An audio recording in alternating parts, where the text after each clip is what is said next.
Thank you for checking out my YouTube channel, Armed Civilian VA. Thank you for checking out this video, Deciphering the Second Amendment. My friends call me ironic, and let's get right into it.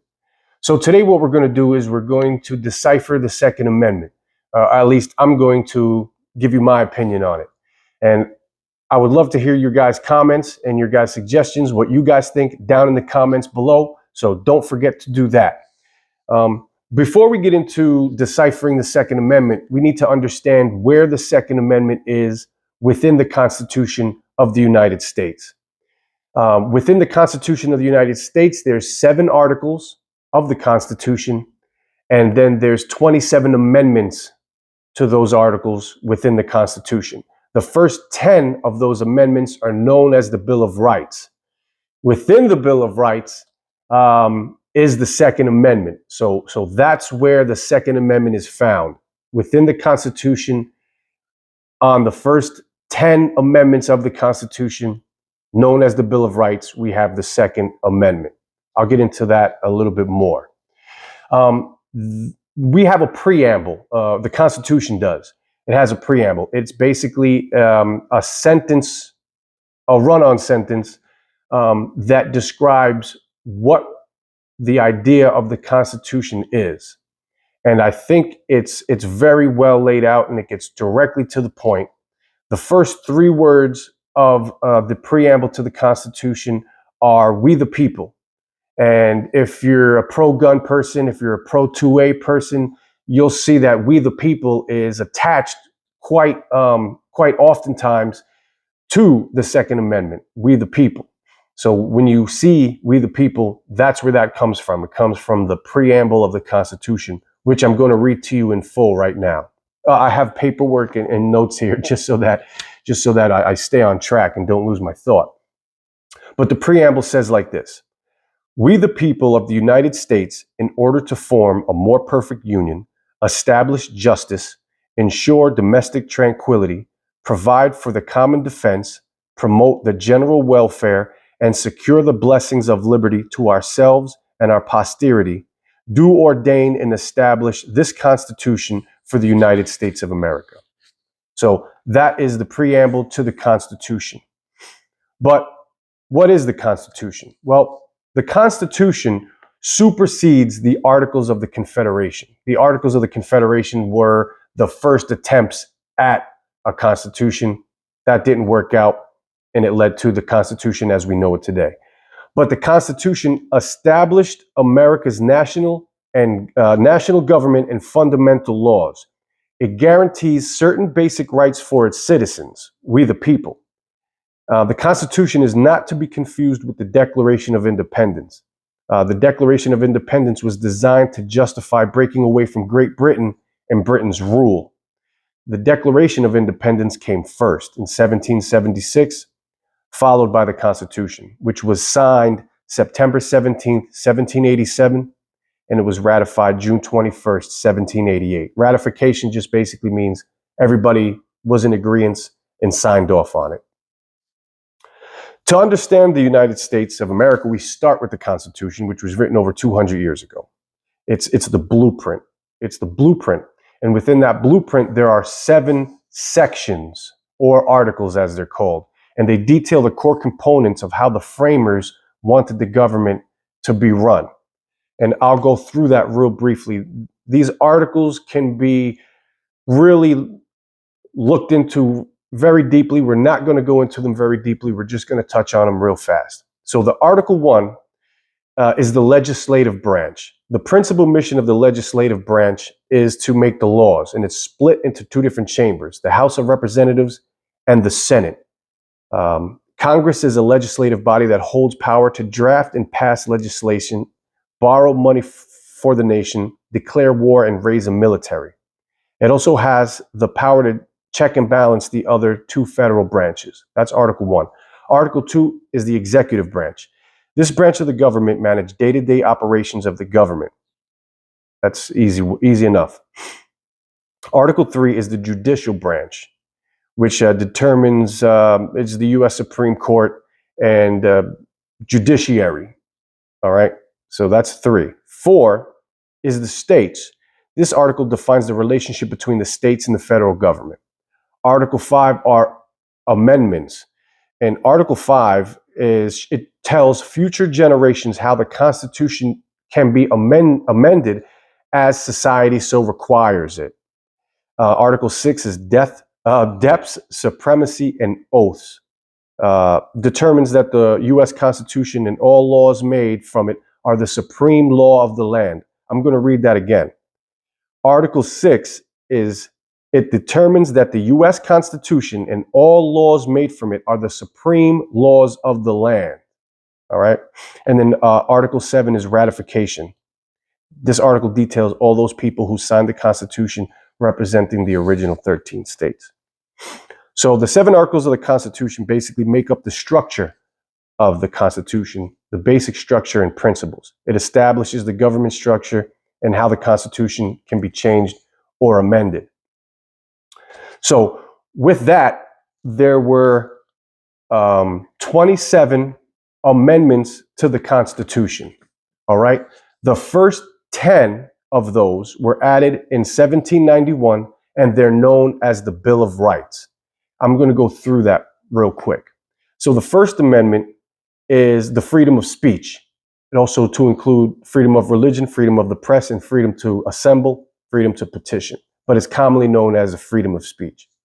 The Second Amendment, which was signed September 25th, 1789, and ratified December 15th, 1791, is the right to bear arms.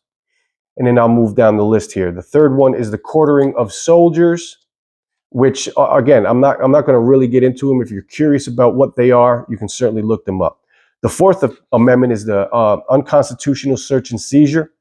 And my other favorite amendment, other than the second, is the Fifth, which grants you from self-incriminating yourself. And it also explains double jeopardy, grand juries, due process. But more importantly, you plead the Fifth. You don't tell on yourself. The Sixth Amendment is a right to a speedy trial by jury. The Seventh Amendment is jury trial in civil lawsuits.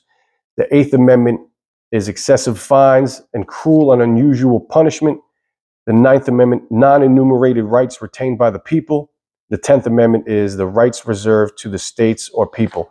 Again, if you're curious about what those are within the Bill of Rights, you can certainly look those up. I'm not going to get into all that right now because we're talking about the Second Amendment. That's what we're going to do now. And within the Second Amendment, I'm going to read to you exactly what it says as it's written in the Constitution, and we'll try to break it down from there. You follow me so far? Okay. So the right to bear arms, the Second Amendment, says a well-regulated militia being necessary to the security of a free state, the right of the people to keep and bear arms shall not be infringed. Okay? Now, there's two halves to that statement. The first one is a well-regulated militia being necessary to the security of a free state. Let's touch on that one. What is a militia?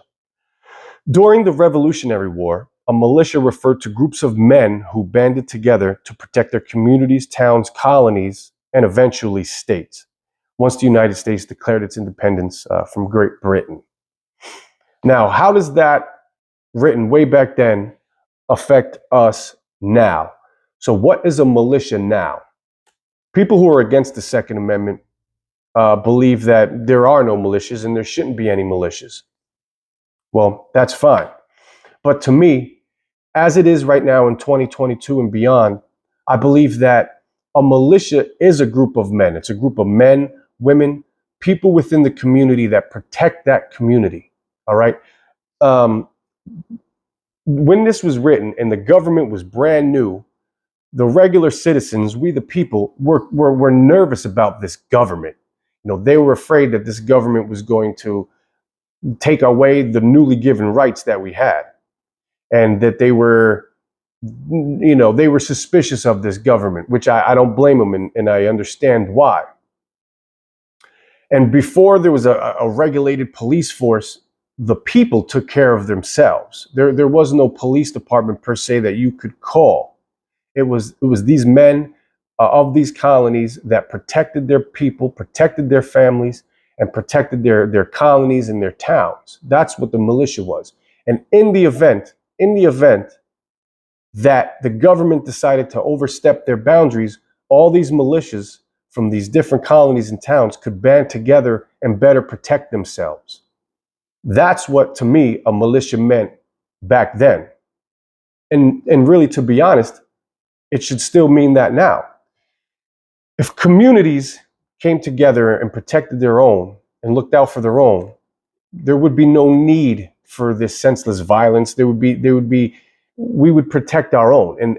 And still to this day, people are distrustful of the government, and it's easy to understand why. So as long as there's men and women who believe, they keep one eye open for this government, militias will always be around. Because when you rely too much on the government to give you everything, you have nothing. You have nothing. Now, I'm not going to get political, but to me, a militia is a group of men and women within their own towns and communities that stand with each other, that protect themselves, that protect others, and protect their communities. And if things were to ever get real bad, all these little towns and communities, these militias, could band together and protect themselves in the larger areas even greater. So for me, in 2022 and beyond, I believe that that is what militias are. Now, militias have this bad connotation against them, like evil, but really it's not. Really, it's not. They're untrained, unprofessional civilians that are ready to fight if need be. And I think it's more important now than ever that we have these kind of militias, that we have these like-minded individuals who are willing to protect themselves and their communities. I wish there was more of it, to be quite honest. Not to be violent. Just because you have guns doesn't mean you need to be violent. It's protection against those who do have guns that want to be violent. That's what I think. Leave your comments down below. I'm curious to know what you guys believe a militia is. When the framers put that into the Constitution, is that what they meant? Leave your comments below. I'm interested. Also, the second part of that is the right of the people to keep and bear arms shall not be infringed. To me, it couldn't be written any clearer. It could not be written any clearer. The right of the people to keep and bear arms shall not be infringed. It's black and white. It's laid out there. We, the people, can have guns and weapons for our own protection, for our own safety, and the safety of those around us. And it shall not be infringed. Without getting too political, watching the news and watching these anti-gun people, little by little, they're chipping away. Little by little, they're infringing on law-abiding citizens' right to own a weapon. Case in point, they're trying to limit capacity for magazines. They're trying to take AR-15s away. Military-style weapons, assault weapons is what they're calling them. Any weapon is an assault weapon if you use it in an assaultive way. So now I think that the right to bear arms is as important now as it was then. I'm sure there are people in the government right now that wish the Second Amendment was never made. I'm sure they wish it was not something that they had to deal with. But the fact of the matter is this: since the Second Amendment was written, guns have been as American as, pardon the cliche, apple pie. I mean, we were raised around guns. Guns helped protected America while we were growing and continue to this day. Guns and weapons are ingrained in our society. Even as children, I mean, I remember playing with G.I. Joes. I mean, if you go to Walmart, if you go to a toy store, they got toy guns, Nerf guns, water guns, pellet guns, and this is all stuff that was ingrained in us as we were growing up. So to be that entrenched with the guns as an American society, it goes hand in hand.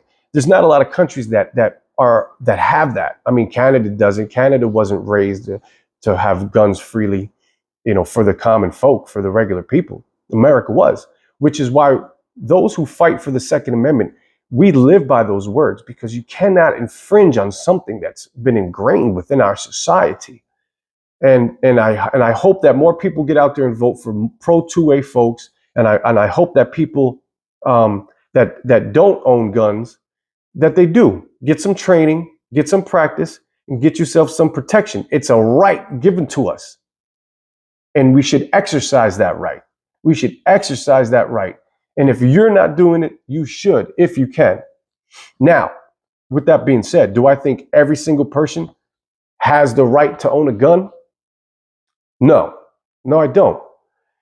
If you use a gun in an offensive manner, if you're going to kick in somebody's door, if you're going to rob somebody, if you're using it as a threat, if you're mentally unstable, I don't think you should possess a weapon. But that's a small percentage of people. I think a majority of the American folks are safe and sober enough that they should be able to own guns.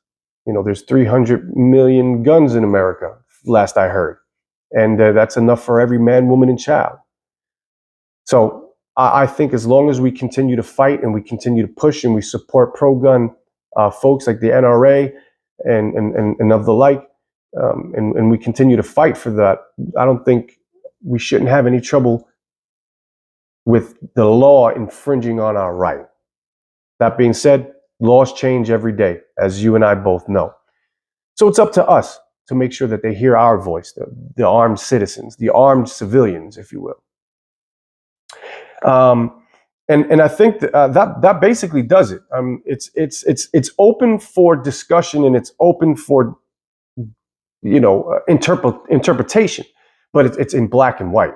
It's in black and white. The right of the people to keep and bear arms shall not be infringed, and it's in the Constitution, which is the law of the land, and it's important. And I think I covered everything that I needed to cover. But if I didn't, and if you have any questions, please don't hesitate. Leave me a comment. I read all the comments. I go through all the comments. I'd like to hear what you guys think. Leave a comment. Subscribe to the channel. We're going to be doing more of this kind of stuff.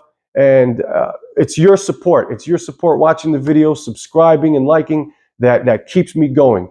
And it's important that folks like you and I continue to push the narrative for pro-guns and support of the Second Amendment, because there's not a lot of people doing it. There's more people that are against it than for it. And I'm gonna do my part as best as I can. But I want to thank you guys very much for tuning into this video. Stay tuned. Thank you for tuning into this video. I do it for you guys. And don't forget to like and subscribe. Comment down below. Armed Civilian VA. Check me out again next time.